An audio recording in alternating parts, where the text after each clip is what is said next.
You're watching South Asia Newsline, and here are the top stories we're tracking for you on Monday, the 5th of June. Probe into Odisha train tragedy opens, trains resume operations. Imran Khan accuses Pakistan military of trying to destroy his party. And Nepal opposition accuses PM Dahal of being total sellout to India.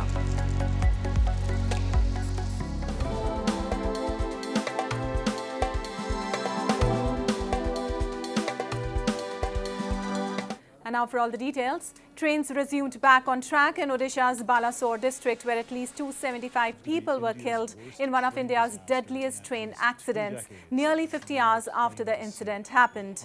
Around 1,200 people were injured when a passenger train hit a stationary freight train, jumped the tracks and hit another passenger train passing in the opposite direction. The tracks were cleared and repaired after non-stop efforts over the weekend. Officials said about 100 unclaimed bodies of the train crash victims were sent to various hospitals across the state.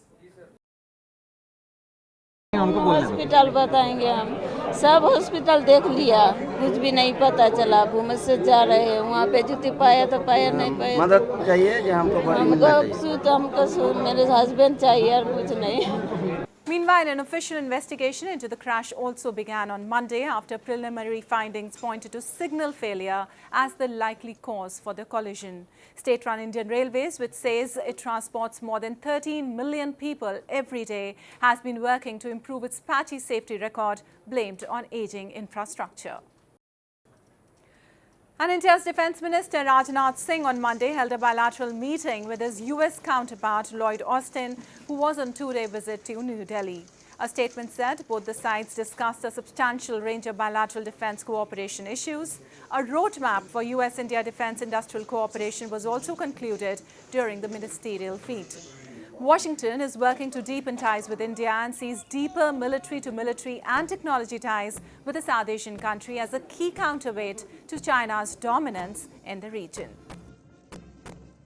Well, Pakistan's embattled ex-PM Imran Khan has accused the country's military and its intelligence agency ISI of openly trying to destroy his PTI party, and that he had no doubt he would be tried in a military court and thrown in jail. Khan has hinted previously at the military's hand in a crackdown on his party, but his comments this weekend were the most blunt yet. It is completely the establishment. I mean, establishment obviously means the military establishment, because they are really now openly, I mean it's not even hidden now, they're just out in the open. The threats now and the you know, two of my senior members went to called by the ISI for talks, who had nominated for talks, and when they went they shut them up and said, look, you'll only leave unless you renounce being part of PTI. A bruising year-long standoff between Khan and the army came to a head when military buildings and property were ransacked last month, allegedly by supporters over his arrest in a corruption case. Authorities have begun the process of trying dozens of people, including his party members, suspected of involvement in the protest in the military court, usually reserved only for service members or those categorized as enemies of the state. And the two UN bodies, the World Food Programme and the Food and Agricultural Organization, in a report have said that Pakistan and its neighbour Afghanistan are among the countries with acute food shortages. The report predicts a worse future for both the countries if the economic and political crisis further deepens. Pakistan, which is grappling with acute balance of payment crisis, has to repay $77.5 billion debt over the next 3 years. In Afghanistan, the Taliban, which seized power in 2021, has not been recognized yet by any foreign government. The report states approximately 15.3 million Afghan people are estimated to face high acute food insecurity between May and October 2023, including just 2.8 million people in emergency. A potential drop in foreign earnings from humanitarian funding and exports, as well as the impact of the ban on female aid workers, could result in a worsening of acute food insecurity, the report states.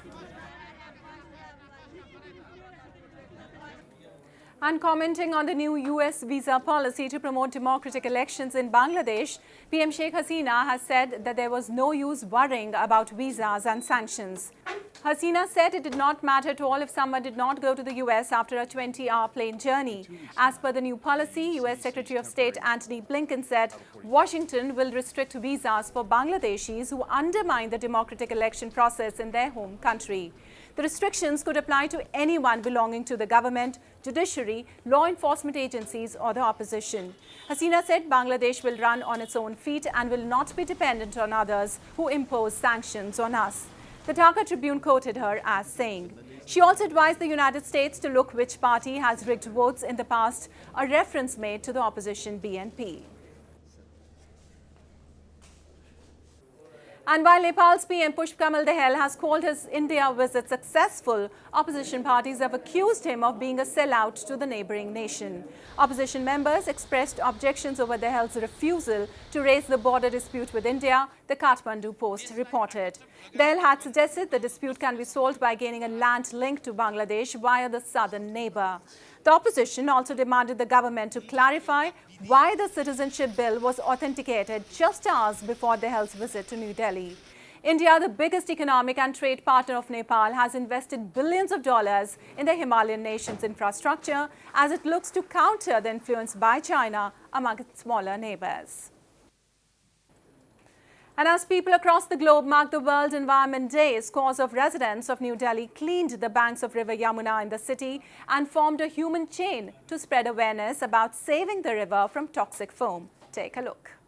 Dozens of people formed a human chain along the banks of River Yamuna in New Delhi to spread awareness about saving the river from toxic foam on the eve of the World Environment Day on Sunday. The volunteers performed various rituals to mark the initiative and also clean the banks of the river. For decades, residents have suffered with the river's filthy and stinking waters, matted with garbage and polluted with toxic effluent from industry. मानव श्रृंखला जो बनाई जा रही है ये पूरे विश्व को या कहें पूरे भारत को या पूरी दिल्ली को जागृत करने के लिए बनाई जा रही है ताकि उठो चलो यमुना को साफ करो. From its source among the Himalayan peaks, the river Yamuna meanders 855 miles through a clutch of northern states to join the river Ganga in the city of Prayagraj, where the Hindu tradition says the two merge with a third one, the mythical Saraswati river. That's all in tonight's edition. We'll see you same time tomorrow. Good night.